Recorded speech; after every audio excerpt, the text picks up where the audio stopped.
Come on down, just for a minute. You get double drinks if you come down. All right, come on down here real quick, everybody. Welcome to America's New Front Porch. About a year ago, I decided that I was going to start this thing called the Promised Land Project. And the Promised Land Project has two core ingredients. We have to overcome this culture of us versus them in America. I am done with us versus them. I am done with it. In order to do that, we've got to make sure that we have a culture where we walk in each other's shoes again. Walk the factories and the floors. We can't just do this, you know what I'm talking about? The phone and the computers. We got to get out there and find out where people live and what they believe. And we decided about 2 months ago, I was talking to the Texas Association of Builders. And I was speaking to him in Dallas, and I said, I want to build America's New Front Porch. Because there's an old Tracy Lawrence song that said, if the world had a front porch like we had back then, we'd have our problems, but we'd still be friends. We'd treat each other like next to kin, and we wouldn't be blowing in the wind. I get through the speech, and I was fabulous. And I walk out, and Lorraine, where's Lorraine? Right there. She won't say this, but she kind of runs the association, the Texas Builders Association. You need a salary raise, by the way. I'll talk to your boss. You're welcome. And a guy named Mike Biggerstaff, I don't know if he's here. Did he leave? Mike was from San Angelo, Texas, a builder. He comes up to me, puts his arm around me. He said, "You're from Brownwood, right?" I said, "Yes, sir." "You're a quarterback in 1967, state championship." I said, "Yes, sir." "You kicked our butt, didn't you?" I said, "Yes, sir." And he said, "I'm going to repay it. I'm going to build you America's New Front Porch for free." And these San Angelo builders built this thing, and we went for the first time. We're going to walk in each other's shoes. Matthew McConaughey threw a dart. He's not going to be here. Get over it. And he threw a dart a year ago, and he said, wherever the dart goes, we're going to go. You're going to take America's Front Porch. I was hoping like Naples or something. Anyway, it ended up in Watford City, North Dakota. And my daughter Courtney Spence is here. We went there in advance. We went there, and they drove the front porch 1,700 miles from San Angelo, Texas, up to Watford City. And the North Dakota builders met us at 5:30 in the morning. It snows in October in North Dakota. A lot. And we met at the Rough Rider Center, and for 4 hours we built America's Front Porch. We had 700 people show up. And I said, for the next 5 hours, we're going to talk about purpose, not politics. Because America needs to be driven by purpose, not politics. Do you agree? So for 5 hours, we had high school kids, we had community college. We're going to come back to that. And so we owe a huge debt to the home builders and to them for bringing this here. And we're going to take this all over America. And we're going to have conversations about purpose. Secondly, ACC, give yourself a hand here. I want to bring up Richard Rhodes. Come on out here. Richard, CEO of ACC.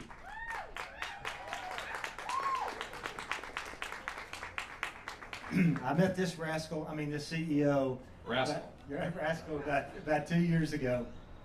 And I told him about the Promised Land Project. You need to know something. Out of all the people I talked to, he was the first one to commit that the Promised Land and Skilling Up America is something ACC was going to get into. And this today is a kind of a testament. We got to respect the dignity of all work again. We've got to kill the myth that a four-year college path is the only path to success. I really want doctors to go to college. You know what I'm talking about? But at some point, he said he's going to say it today, but we're on a mission to let young people know that you can make a living and a life doing what you love to do. You can make a living and a life doing what you love to do. So this man committed to the Promised Land, the first person. So I'm going to turn it over to you, sir. All right. Thank you, Rick. How many of you agree with what he just said? Okay?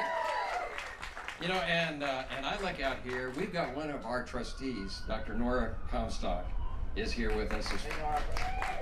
And I look over here, and from the Texas Workforce Commission, Commissioner Ruth Hughes. So talk about supporting what's happening here. That's it. And you're going to get to see Donna Howard in a minute too. But you know, you look around here and look at all of the different career pathways that are possible. And they don't take 4 years of college, but they do take college. And you know, the one thing that I do get sick and tired of hearing is from people who have college degrees saying college is not for everyone. College is for everyone. I don't care if you need ESL, adult education, but there is a career for you. And like Roy said, when you follow your passion and your love, that you're going to meet it and you're going to be successful. So we believe at ACC that what we're doing is we're building bridges to hope. Bridges to hope through career pathways, through the use of education.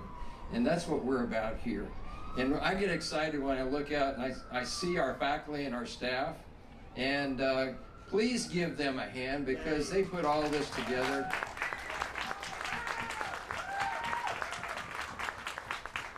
You know, and you can just kind of go down the line. We've got Culinary Arts here.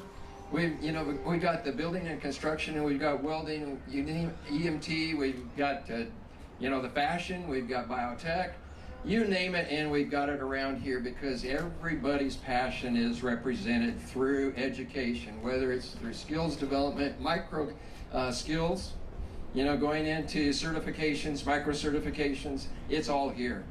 And so just say thank you to Roy for his vision and coming together. I first heard him talk about 2.5 years ago at the Center for Public Policy and Political Studies at ACC. And right afterwards, I went up and I said, Roy, you've got to come and talk to our students who graduate. And so he did. He became our commencement speaker. And shook hands with every single person coming across the stage. And I think the one thing that, and he told me the one thing that really got through to him was the diversity of the students who were coming through. Not just race, ethnicity, but age.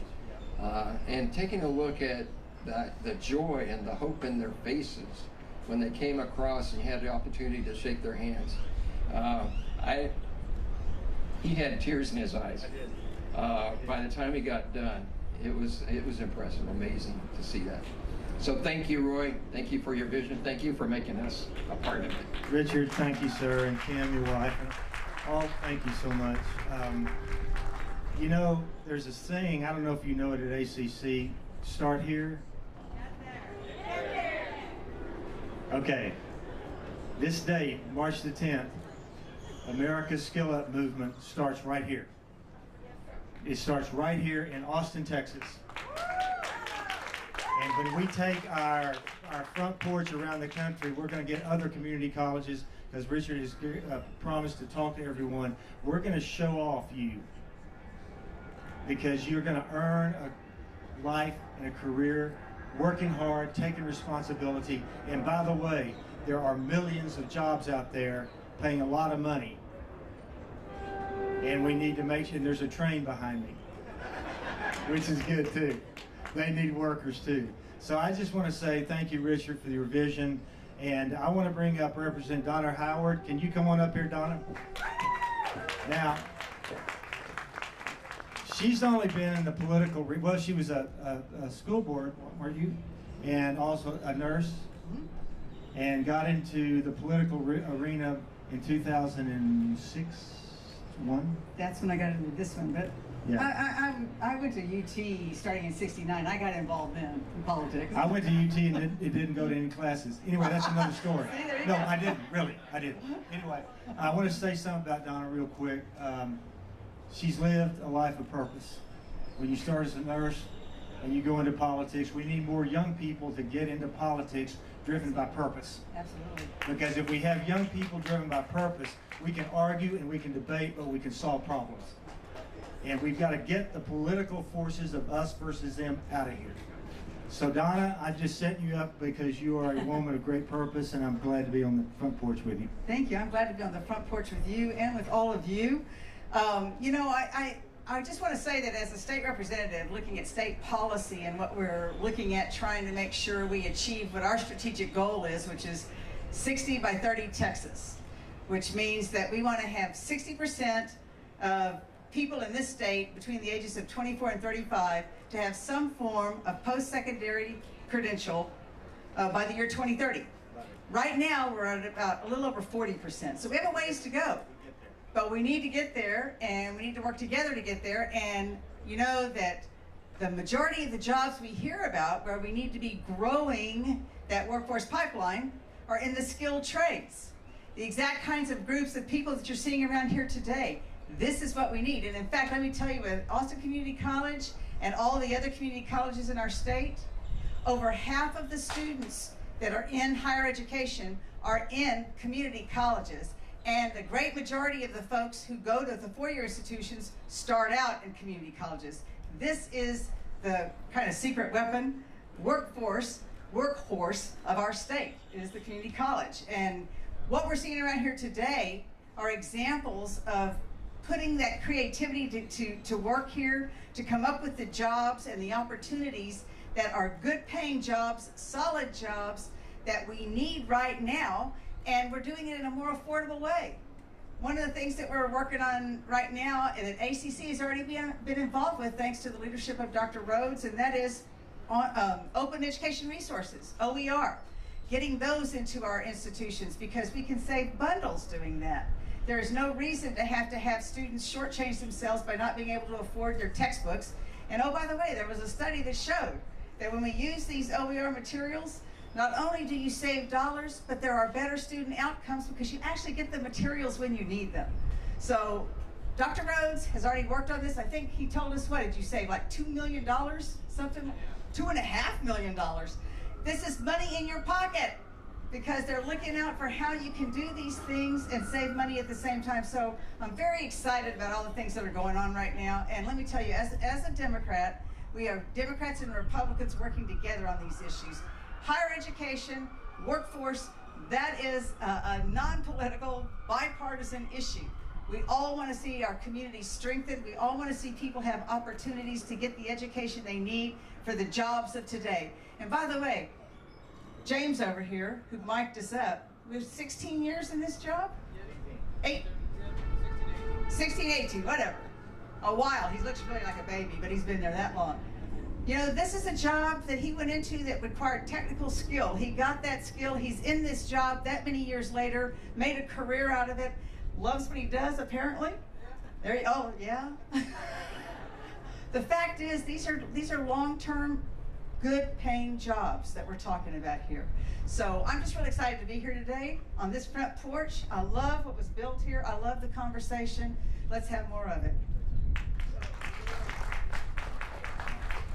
Thank you, Donna, for your work in so many areas. And now my next door neighbor, Steve Adler, Mayor of Austin, Texas. Come on up here, buddy.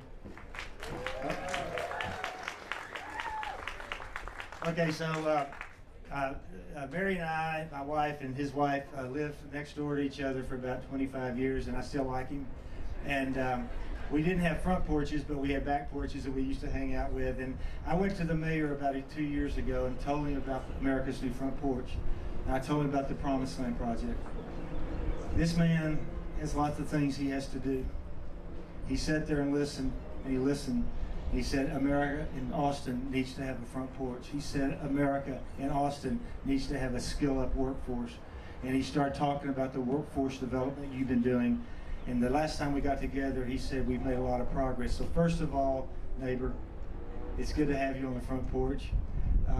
There are some mama rules, but we won't go through them right now. But I am so proud you're our mayor. Will you give him a hand? And can you talk about your workforce initiative? Well, before I get started, I just want to say something. I don't know if Representative Howard, no, there she still is. You're doing such an incredible job protecting Central Texas. the Capitol building that you're in, not always the friendliest place for us here in Austin, Texas.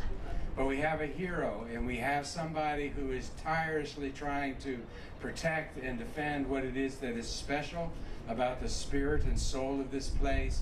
And it is our Representative Don Howard. Thank you so much. And Dr. Rhodes, it's just great to be anywhere with you. You know, the guy who is the president of the largest college in Central Texas, ACC, you are where the future of our city lies. So thank you so much for that. And I have no bigger hero in this city than my neighbor.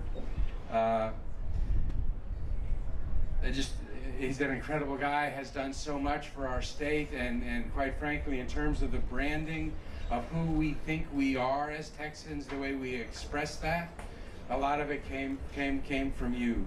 And this initiative is great. I love this front porch. What I love so much about this front porch is this front porch could easily be on any house here in Central Texas, but it could be on a house in Ohio, it could be on a house in Wisconsin, it could be on a house anywhere in this country, and the kind of thing that you're talking about in terms of job creation and dignity in work is one of those common themes. We live in a time where people try to convince us that everything is polarized, that everything is a battle between one party or another party, or one group of people and another group of people, and it is just not true. And some of the things that are most basic to how we live with each other and how we succeed are things that we all have in common. And what a place to do this on a porch. You know, Austin, Texas, there's so many things that are going right for us in this city right now. You just look around an event like this that has, you know, a quarter of a million people in our city riding scooters and partaking in the creativity and the entrepreneurship that drives this city, an economy that's on fire. There's so many things that are going so well in this city. We should all be so thankful. But it puts in relief the things that are not going that well, because it is not something that is being shared by everybody in our city. And right now, this is an ever increasingly expensive place to live, and we're losing people and we're losing communities. And if we're going to maintain what it is that's special about this place, we're going to have to hold on to that diversity of the people that live here in our community. And in an affordability situation, which is a crisis, that is the Achilles heel. It's where we have to do the work.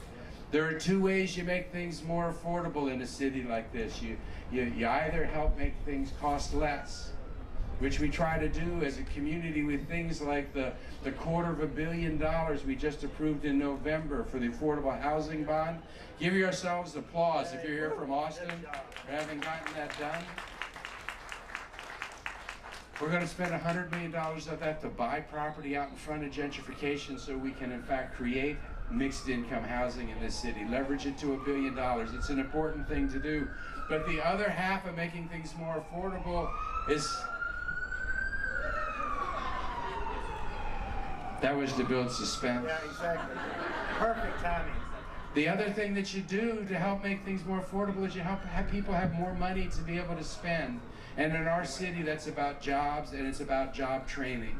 In this city, we have about 20,000 people. 20,000 people. We have about 20,000 jobs, maybe 30,000 jobs, middle-skill jobs in our city.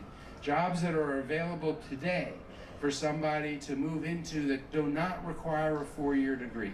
Jobs that are available today that with a 2-year degree or with a certificate, people can move into those jobs. We have 20,000 people that should be able to take those jobs, that are prime candidates for the training for those middle skill jobs, and they don't match up in our city. And what happens then is we fill those jobs by moving people into our city to take the jobs that the people that live here ought to be doing. Amen.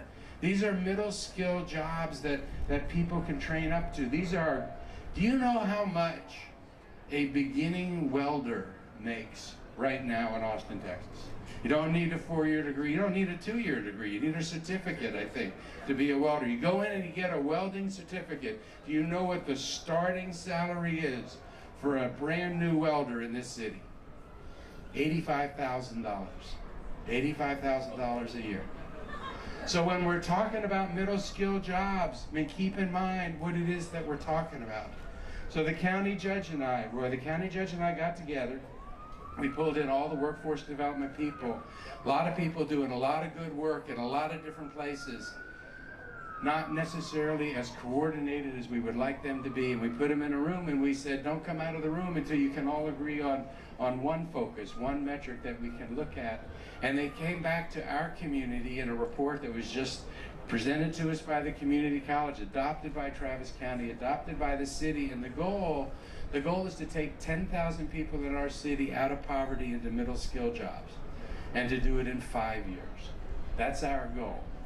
When we set goals, we focus on those goals. That means 3 things, 3 jobs. It's the skilled jobs that we're talking about, skilled labor jobs like welding. It's tech jobs, because there are a lot of tech jobs in this city that don't require an engineering or a 4-year degree. Again, middle skill jobs, 2-year degree or certificate. So skilled labor, tech jobs, and then healthcare delivery, which is primarily nursing. If we can focus in those 3 areas, we can move 10,000 people out of poverty into middle skill jobs in our city. If we do that, we will save who we are in this community. So, Roy, your focus around the country now, talking about the dignity of that work, giving people those opportunities. It's all about training, and then it's making it so people can take that training, which means childcare and other kinds of support services so they can do it. I love this effort that you're doing. I love everything that you do. You are focusing on the right thing right now for this city. It is critical. It is our existential challenge. Roy, thank you for what you're doing, man. Well, thank you, Mayor. Real quick, thank you, Mayor, for all the work that you're doing. And we're going to wrap up here because you need to drink, right? Okay, I know that. And you need to have, you need to go through the booths. And we're going to have one other thing. So what do you want me to do? People can walk around and see the booth, and then I'd love you to introduce this young lady. Where is she? Okay, ACC's own Lady Dynasty. Come on up here. Come on. Come on. Here. Here. Okay.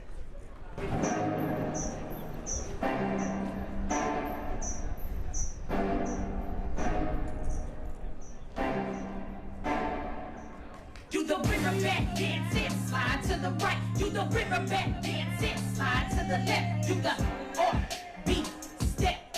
Do the R-B step. Do the riverbank dance and slide to the right. Do the riverbank dance and slide to the left. Do the R-B step. Do the R-B step. That's the way we get down here at ACC. Education is the key, so do this dance with me. Take a course with me. Come and learn with me. You can register online and make it easy. Cause we gon' keep the vibe crunk, not breezy. They provide college courses on the daily. It makes it better with your mind, better with your time. You can polish up your shine, you will never be behind. Do the riverbank dance and slide to the right. Do the riverbank dance and slide to the left. Do the R-B step. Do the R-B step. Do the riverbank dance and slide to the right. Do the riverbank dance and slide to the left. Do the R-B step. Do the R-B step. It's nothing to it but to do it. It's a college career, and you can earn a degree within your 2 years. You can be a good leader to all of your peers. To get a higher learning, you gotta switch up the gear. Whatever community you in is a school that's near. Take this opportunity and have no kind of fear. You gotta be something. There's a place to do it in Austin Community College.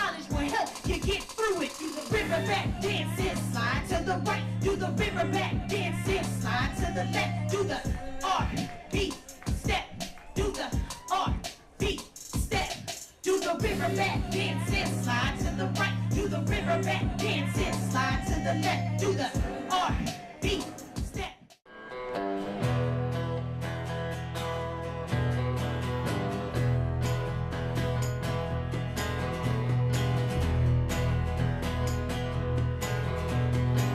Company man came and knocked on my door.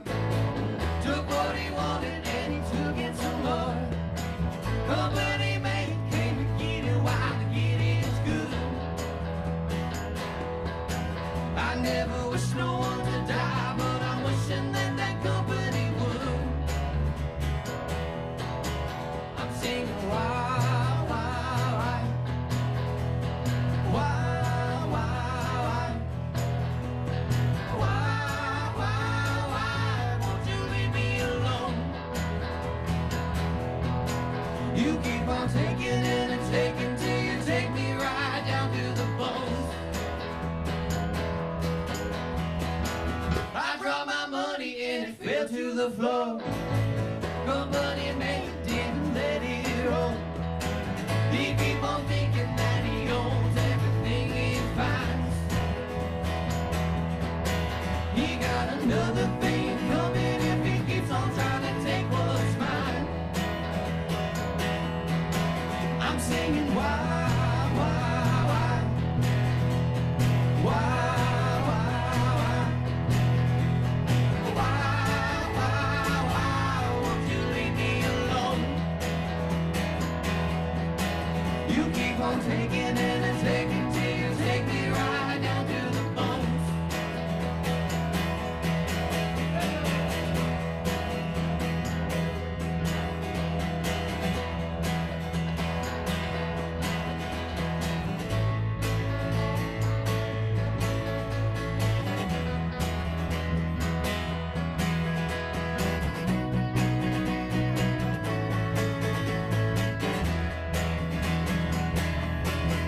I'm singing why, why,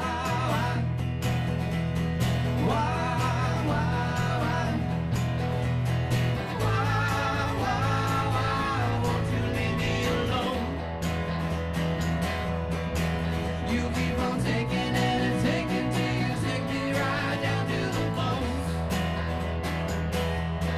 Company man, company man, company man, company man, company man.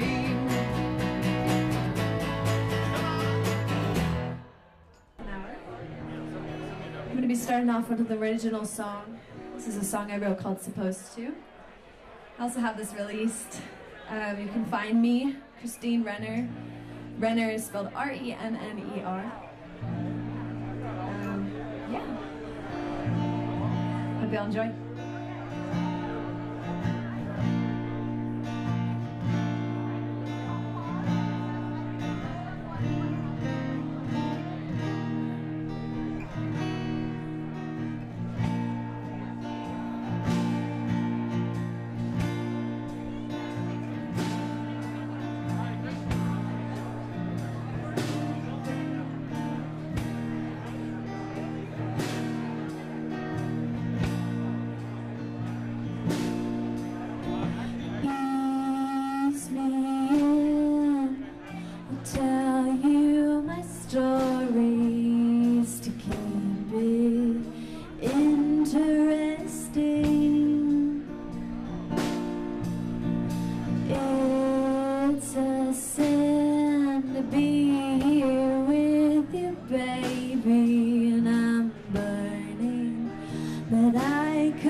Can I say one thing? Thank you, ACC. Thank you, students. Thank you, America. We are just beginning on the road to bringing a culture of us to America. And we're going to do it. Will you help us? Because in the end game, we're better off with us as in USA. And that's what we're going to be. So thank you. And thank you, Dunkin' Donuts. You don't remember the moment I'll never forget.